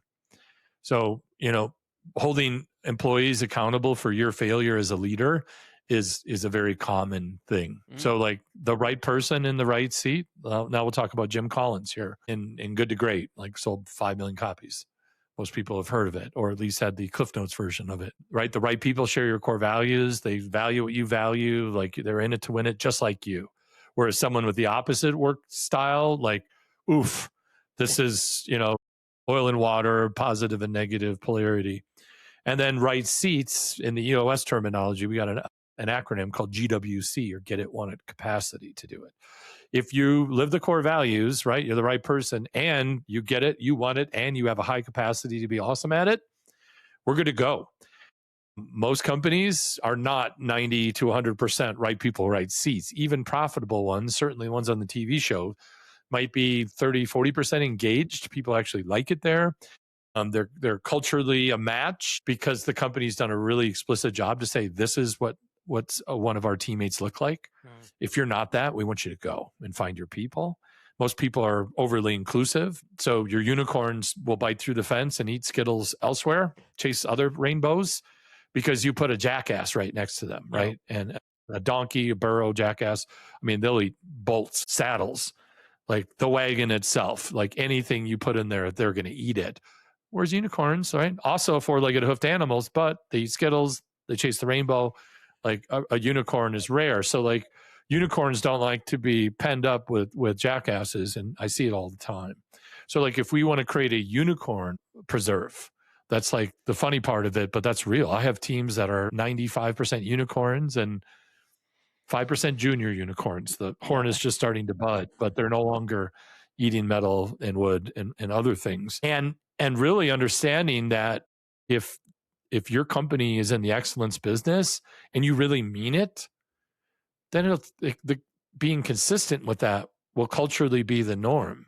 Being not awesome should cue the scratched record sound and everyone all looking at the exact same time. But when you have pockets of awesome and pockets of jackasses, and the jackasses are the loud ones, and, like, you know what I'm saying? It's confusing if there isn't like a standard. Well, hey, for Jeff, that's about as good as you're going to get. In Jeff's world, that's a 10. In Marcy's world, that's a 4. Well, no, a 4 should be the same across the company. A 10 is the same across the company. There shouldn't be a sliding scale or a bell curve. There is the standard. And then you have 7 billion people on the planet to pick from to fill in the 15 to 1,500, 15,000, depending on the scale of your business. So the companies that curate a team of, I'll say 80% right people, right seats, you can have a top performing business, very profitable, great numbers across, but it's still hard. That 20% is enough for that 80% to get to the final stage. Once you curate a team to about 90%, right people, right seats, they have enough mass and volume to clear out the last 10% organically from the bottom up. Yeah. And once you're 96.5% amazing, that's where there's a waiting list to work there. I have, my clients have won over 200 individual best places to work awards. And these are not write a check to get a crystal award. These are full engagement surveys. 75% of the company has to participate in the survey. If your people don't like the coffee filters, you're going to hear about it because it's an anonymous, what do you think about your boss? It is like the moment for an employee who is not being treated well to light you on fire 4 times in an hour. So in order to win these awards, Eric, you better be high 80s, low to mid 90th percentile to be in the finals. Yeah. So over 200 of those is the end result of a couple years of doing EOS coaching, putting the right people in the right seats, getting this mindset, doing the stuff. So very high success rate, and it's a proven process. So if you're not running a business operating system like EOS, there's other ones, but that's the one I know the best. So I don't want to be salesy, but at the same time, if you're a business owner and you don't have a business operating system, you are making it up, and that's going to catch up with you. So I highly recommend. And if you're a smaller company, you can join the Self-Implementer Academy and get the tools to nominate someone on your team to be your Chris, or you can hire a professional, certified, or expert EOS implementer locally, and we are like Sherpas. We help people get to the top of the mountain back without falling off the cliff, basically, is how that works. Oh, man. You speak with such imagery. I love it. It's been a lot of fun. So your background, you have a lot of military background that I think has served you well as you brought it into business. What did you learn in the military that you don't think just strictly a business career would have ever taught you? You are 74% less cool than you think you are. Like in every case, like always someone bigger, always someone stronger, always someone faster, somebody can shoot better, somebody can memorize things better. Like no matter who you are, there's always a better version of you in the military. It's just like the place where these types of people tend to congregate and measure themselves against some pretty impressive measuring sticks, so to speak. So like thinking I was pretty hot shit and then realizing, oh boy, I am probably in the middle third of this group physically, right? The bottom third in this, maybe the top third in this thing or thing. But I am really going to have to like summon up it all to make it through like this environment. This is not me making it look easy. This is, finding some actual adversity and not having it solved for me, or, you know what I mean? Like, Yeah. So I think that was just kind of like the learning how respect comes from your teammates by being technically and tactically proficient. Not one, not the other, both, being that holistic soldier or whatever, and not being because I said so, because I have more stripes than you have, because I've done it before. And this is how I was taught. And let me show you how this works. Come over here. Let me tell you, let me show you. So I found the best leaders are the ones that would show you. The worst leaders would just tell you and then not be around for Q&A. I love that. I think it has to include the why. That was always a big thing for me as a leader. Yeah. You give somebody a rule, you give them some parameters, they may or may not follow it, but they don't care. And if you can give them a why, this is why it matters. This is why it's important. This is the story. This is the experience that led to the fine print on the back of the contract. Then it hits home. Then they get it. Then they're bought in. Just the this is how we do it doesn't cut it. So yeah. So Gino Wickman, the founder of EOS, the book is Traction. Get a Grip on Your Business. If you don't have that book, you should really get that book, because that's like the entry to EOS right there. It's just a book, and it's usually CEO to CEO. Hey, read this. I know there's a million business books out there. This one's different. And he talks about in there as EOS implementers, our job is to set the context, facilitate the conversation, and then conclude and move on to something else. Context, why what we're doing here, right? Facilitate. Let's have not just the popular answers, who's got an unpopular answer, who disagrees, who thinks all of this is bullshit. Okay, you got one? Good. Like, do we have your permission to be open and honest? Okay, great. Send it. The more you send it, the more I like you. So getting people to enter the danger and making it more of a sport with high fives. See that, everyone? They didn't spontaneously combust. They didn't get fired. So like, we got to stop holding back. That's that really good facilitation. And then once we got the answer, all right, who's got the to-do? Who's called? What's the next step on this? All right, let's end this one. Let's go on to another issue. Set the context, facilitate, conclude. If you operate as a business owner or leader or just a good human, because you ever meet someone that can't make a point? I know I've been drifting a little bit on this conversation, but hopefully I'm landing the plane for you. I talked to some people and like a minute later, like, what topic are you even on? We're like, some people really don't have a GPS and they just kind of float around. So just being super clear with what you want, having an economical, efficient conversation, no fluff, no bread, just the meat. Let's go. Carnivore conversation. And then what's the action step? Who's going to do it by next week? By what? Okay. And then have those promises come true. When 90% of your weekly commitments, your to-dos come true, that's the only part of the tire that touches the actual road when we talk about traction, is 90% of your promises to each other coming true. I'll get this done by next week. I'll get it this far and I'll deliver that next week. You might not have solved it, right? But you move the ball down the gridiron, and we're going to score at some point if we keep having positive yardage. So I think those three things are what separate the rock stars from the groupies in business right there. Okay. Well, we talked about the military lessons and how they're applicable in business. Was there anything from your military experience that fails when you bring it to the civilian world and try to apply it in business? Yeah, you can't take your supervisor if you like them and lash them to a cannon and shoot it twice. Like, pretty sure the Department of Employee Resources are it's probably not going to buff. Hazing would be the first thing that comes to mind. And even though there's like civilian versions of code reds or hazing, like, yeah, that's not in the military. Like, the amount of team stuff in a great team is next level, world class. It feels great. But also, you could also be sentenced to go to Delta Company, right? If Bravo Company is the best unit in the battalion, Delta Company is where they send you when they're not happy with you at Bravo Company and Alpha Company and Charlie Company. So like, every unit kind of has a reputation. Mm-hmm. Alpha Company's awesome. Like, that's the one you want to go to. Ooh, the first sergeant at Delta. Yeah, this guy has got some issues that he hasn't resolved. So like, being a leader where people want to be on your team. It doesn't feel like a sentence or, oh boy, what did I do to deserve this? Like a discipline. That's a big deal. The reputation of your company, your culture, like if your Glassdoor says you're horrible human beings at 80%, like, you're probably not good.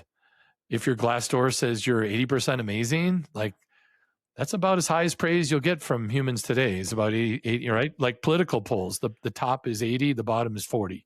Like that's a poll. Yeah. Like there's no such thing as, you know what I mean? Like it's not 100 and it's not 0. That's just not how humans operate. So I would say that is something that might take a while to figure out, but if you can figure that out early, you'll have a huge competitive advantage over people still operating under the old auspice. Yeah. I know a big part of your program, what you help with, what you teach, is scaling businesses. Are there any businesses that cannot or maybe should not scale that are better off remaining kind of the small office business, or is everything capable of scaling?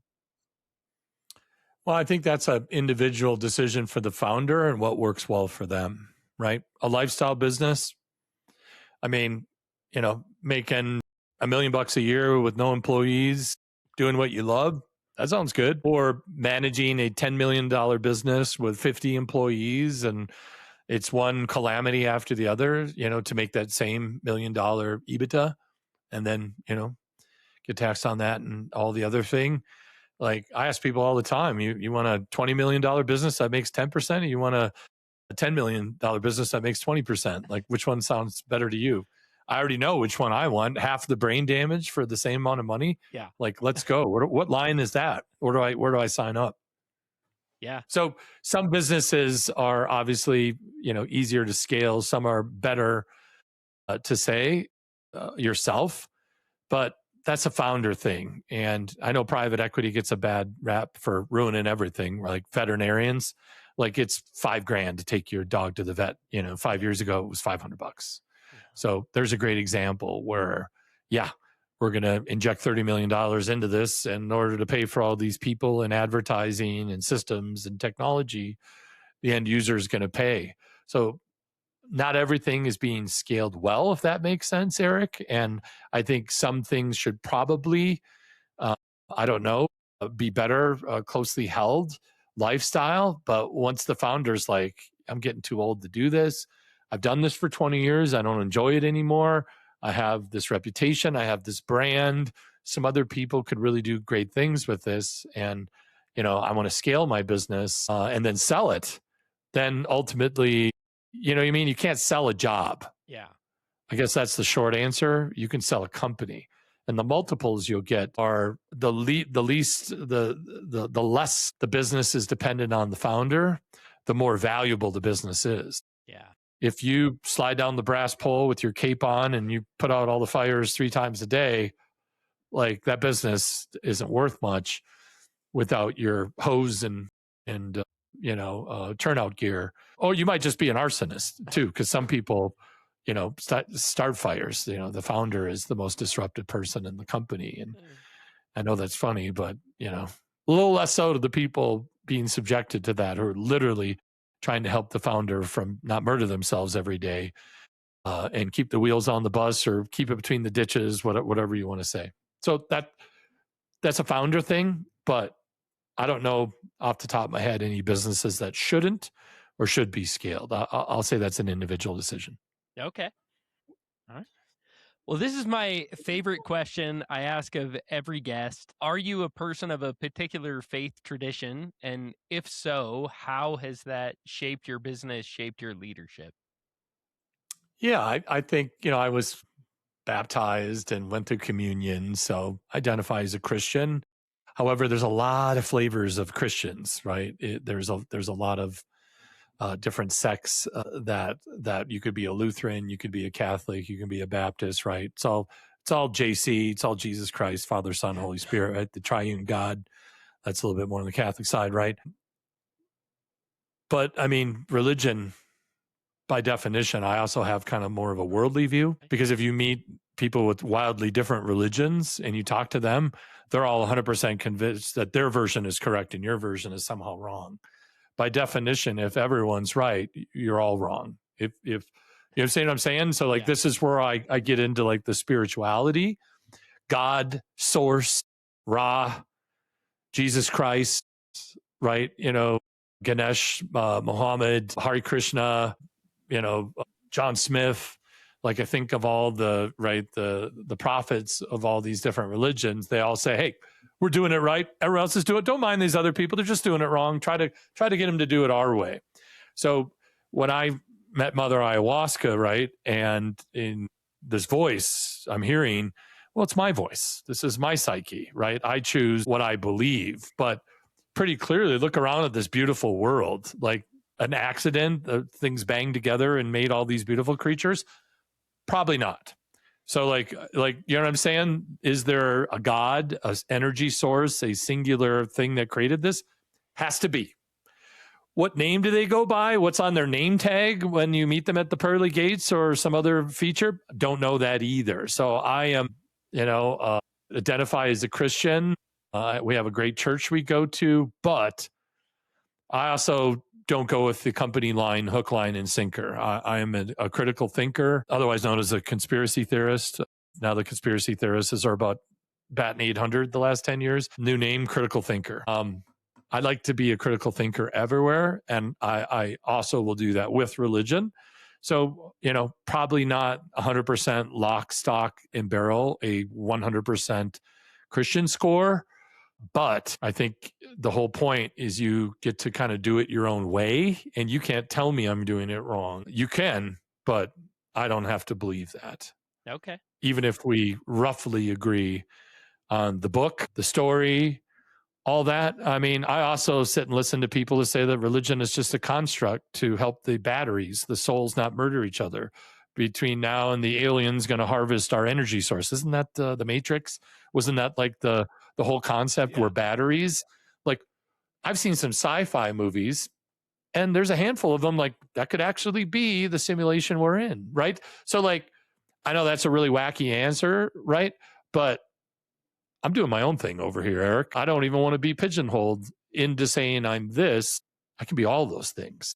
Okay. What's important about religion, right, is taking care of each other and making yourself small and making God or the earth the thing that we serve, and fellowship. And a bunch of broken people get together on Sunday and sing songs about being good people and aspiring to be better and helping each other out and lifting each other up.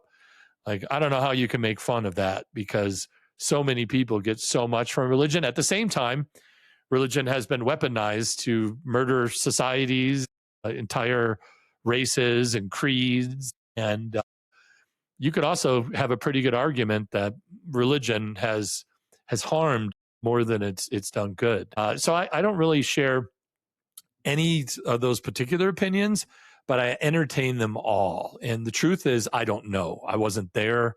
It's a story you can believe or not believe, or you can believe most of it and leave a little door open like I do. And some people would say, that's blasphemy. You're a bad, like, whatever. It's just a label. It's your construct. It's what you think. Good luck to you with those thoughts. Your thoughts don't reflect in my thoughts, and that's okay. So I think anything that allows a group of people to get together and help others and level up and do good is a good thing. Okay. So I don't even care what flavor you like. Just if it makes you and your family happy and you're giving back, you're making deposits, you're not just taking withdrawals from this planet, I'm a big fan. And we don't need to argue about who version's right, because I don't care. If that's right for you, more power to you. If you need to project your version of 1,000-year-old story to me, and if I don't take it 100% and you don't like me, well, I think you're probably violating whatever verse or book by doing that. But that doesn't stop people. So to answer your question, it depends. Gotcha. There's great religion and there's not so great religion, and there's a bunch of gray between those two poles. And whatever works for you works for me. That's the way I operate. Is there anybody that you would like to see on the show? Somebody that has a really unique business, a unique career, a great story to tell? Oh, that's a great question. I have to think about that one and send you a list of names. But Okay. yeah, I definitely, if you're looking for guests, I know a lot, actually quite a few really, really, really amazing people. The work I get to do, I'm so blessed to not be the smartest guy in the room and learn a lot from, hundreds of really smart people. And I think it's this whole earthly experience is a choose your own adventure thing. So I don't have anybody to give you here right now, but I'm sure if I just looked at my contacts and started flipping, I could give you 100 of them. Okay. Well, I might reach out. We're always looking for a great story, an interesting business, an interesting industry, something that we can all learn from. Chris, thank you so much for joining us. This has been a lot of fun. You have a tremendous amount of experience, a tremendous amount of wisdom, and I really appreciate you taking the time to share that with us today. This has been fun for me, and I think our listeners are going to get a lot out of it. So thank you. I'm happy to contribute. Thanks again for having me on your show. Great. And thank you guys for joining us here on From the Ground Up Show. Again, help me out, like, share, follow, subscribe on your favorite podcast platform, YouTube, social media. Leave us a 5-star review or a comment. Share this episode with a friend that might benefit from it. And if you haven't yet, check out our merch store, shop.fromthegroundupshow.com. There's all the regular things on there, and then a couple of pretty cool, unique things that you probably won't find anywhere else. So until next time, keep grinding.